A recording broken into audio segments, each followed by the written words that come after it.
My sister forbade me to go on the trip I paid for the family, so I canceled her ticket and we went on vacation all together without her. I am 29 years old and come from a relatively close-knit family. We are 3 siblings, me, my younger brother, 26 years old, and my younger sister, Bonnie, 24. I have a good relationship with my brother, but I've always had a somewhat complicated relationship with Bonnie. It's not that we don't get along, but she has always been a bit demanding. When we were children, our parents tended to favor her a little bit because she was the youngest of the family. Although I have tried to let it go, there have been occasions when her behavior has really tested my patience. My parents spoiled her a lot. This was not a problem while we were growing up because I simply ignored her most of the time. However, once we started growing up and she started demanding more, things began to change. This year, I received a good bonus at work. My parents' anniversary was nearby, and I thought it would be a great idea to take my family on vacation. It's been years since we've been somewhere together, so I thought it would be a fantastic way to reconnect and celebrate my parents' anniversary. I planned a 1-week trip to Hawaii, covering all expenses, flights, accommodation, activities, everything. When I announced the trip to my parents, they were delighted. I knew they would be excited, especially for the location. I was sure my brother would also appreciate my gesture. I was just worried about Bonnie's reaction. It is difficult to predict her mood. However, upon hearing about the trip, both were especially excited.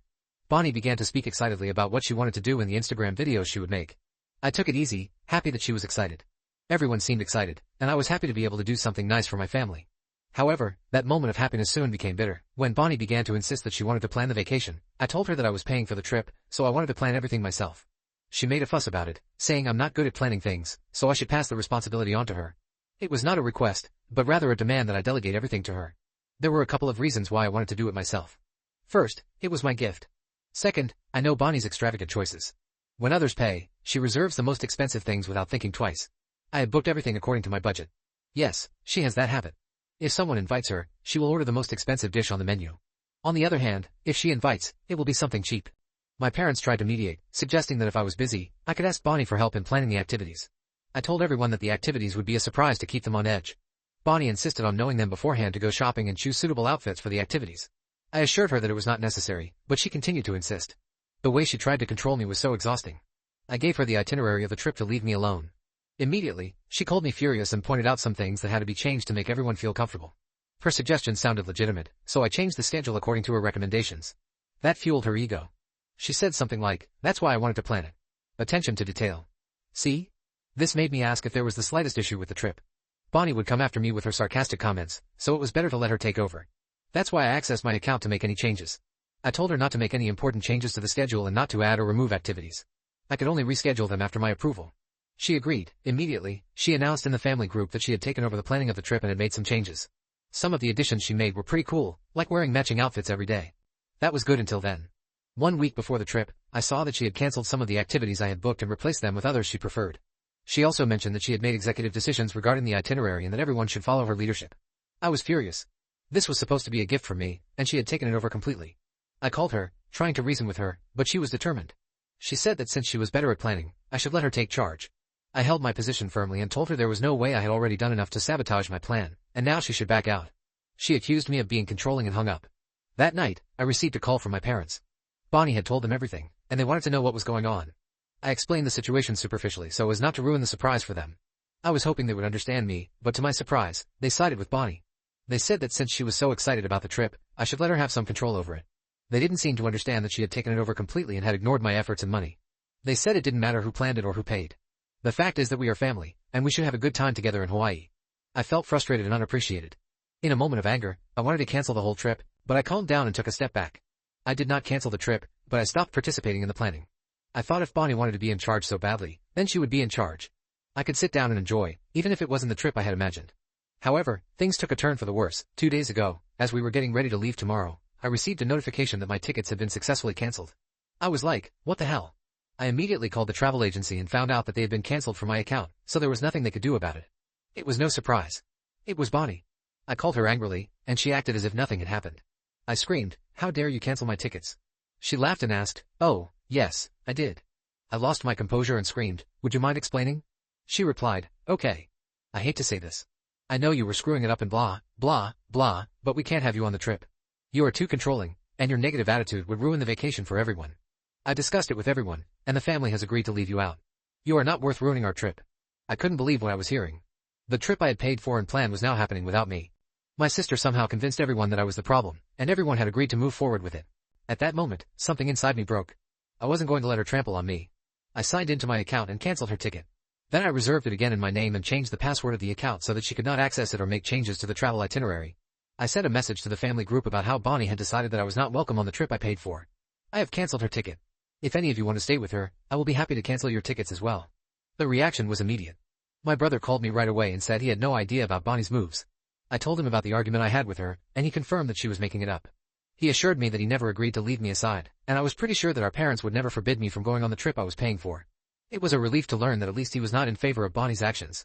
While I was still talking to him, my parents called me furious because I had canceled Bonnie's ticket. I was accused of being mean and vindictive, but I maintained my position. I explained that I had planned and paid for the trip as a gift for the family, and if they didn't want me there, they would be better off on a solo trip, but I wasn't going to give this up and sacrifice myself. They confirmed that Bonnie was never asked to cancel my tickets, but neither were they happy that I was canceling hers. They wanted us all to go on this trip together.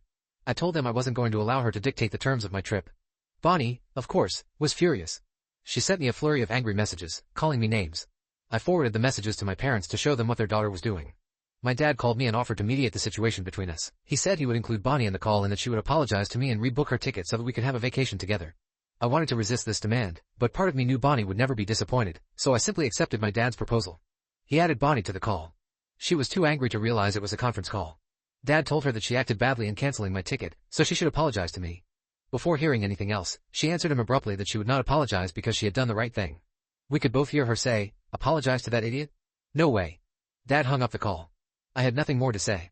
After that, I called him again and said, "Now you see how cruel your daughter is, or do you still want me to take her back?" He remained silent and said he was divided between the two children. I know I did the right thing, but I feel sad that the trip will not be the same after this conflict. This is not what I wanted. I imagined it would be a family trip, and no matter how I feel around Bonnie, she is still part of the family. My brother and I may not be affected, but my parents will definitely be upset by her absence. Update 1. The situation worsened between me and Bonnie.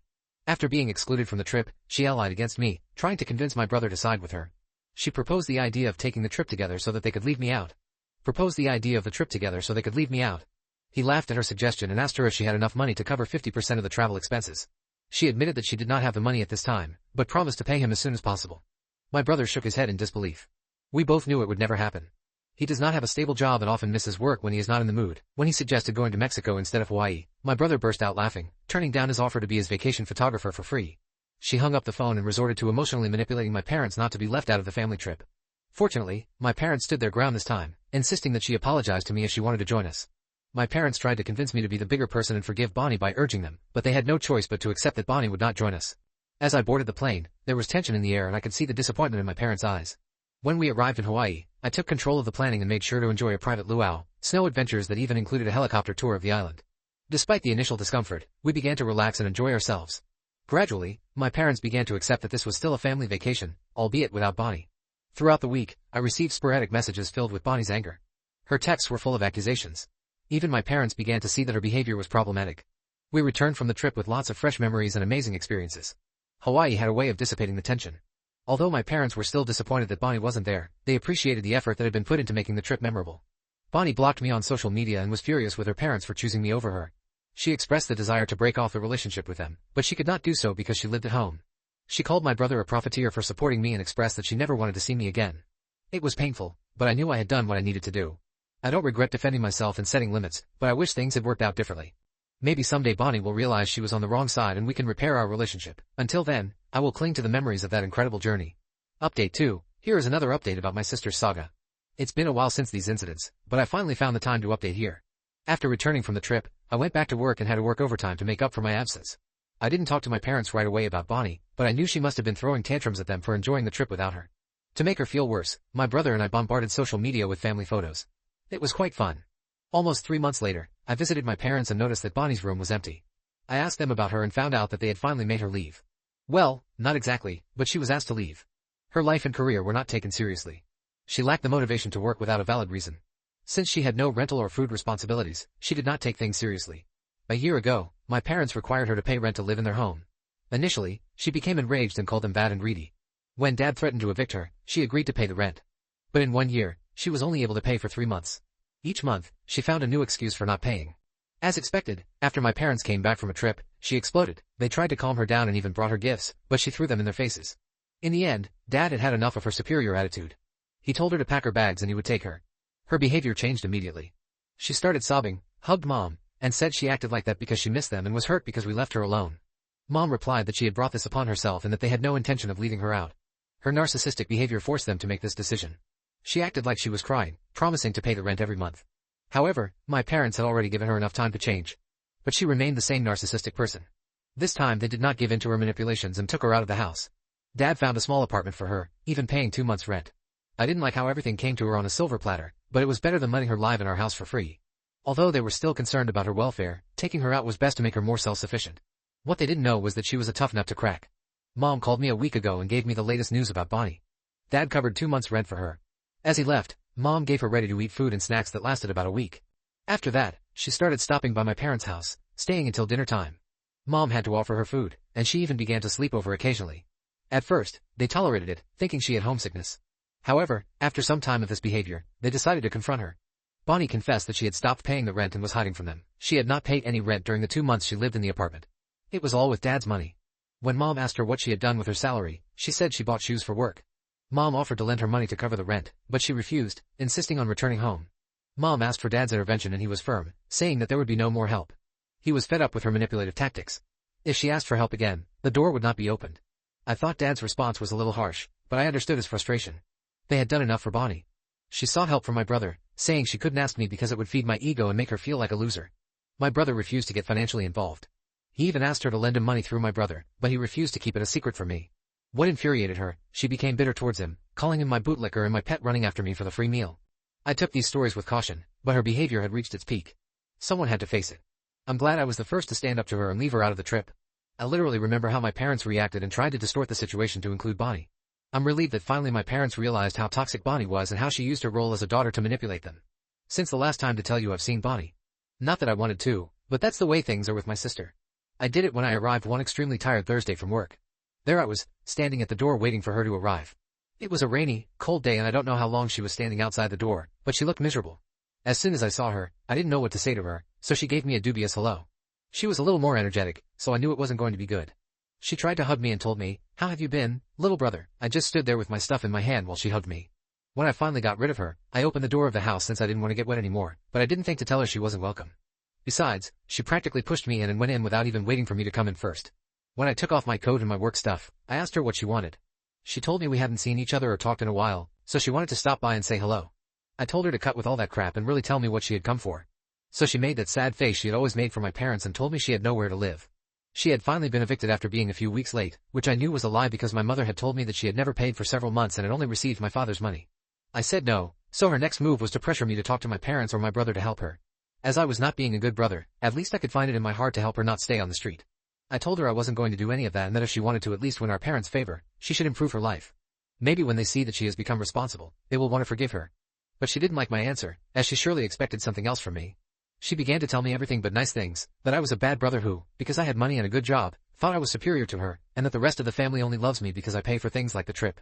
It's funny because it's the only thing I've paid for them in my life. Anyway, I told her that I had heard enough from her and that if she had dried off well after being at home for a while, it was time for her to go out and get wet again in a cold night. I knew she had something else to say to me, some insult, but I told her it was better that she left or I would be forced to throw her out in any way possible. You can imagine that she didn't like my ultimatum at all. Finally, when she left, I blocked her everywhere. I had not needed to do so as she never contacted me again after the trip. But I prefer not to take any risks now. Where she's staying or what she's doing is not something I can know now. She hasn't even talked to my parents, so I hope this is the last update or at least the next one is an update of her putting her life back together. Update 4. As many have asked me to update writing where my sister was living, I have returned after 10 days to tell you what I know. First of all, that same night after visiting me she went to my brother's house. She tried the same as with me, but my brother didn't agree to let her in, so she ended up leaving. As far as I know, because my mother has been talking to her all this time, she has gone to live at a friend's or coworker's house. I don't know what the dynamics of the two of them will be like, but I feel sorry for her friend. I mean, it can't be good to have a parasite living with you. But like I said, I only updated because I have been asked, but it's not like I care much, so I think this will be my last update.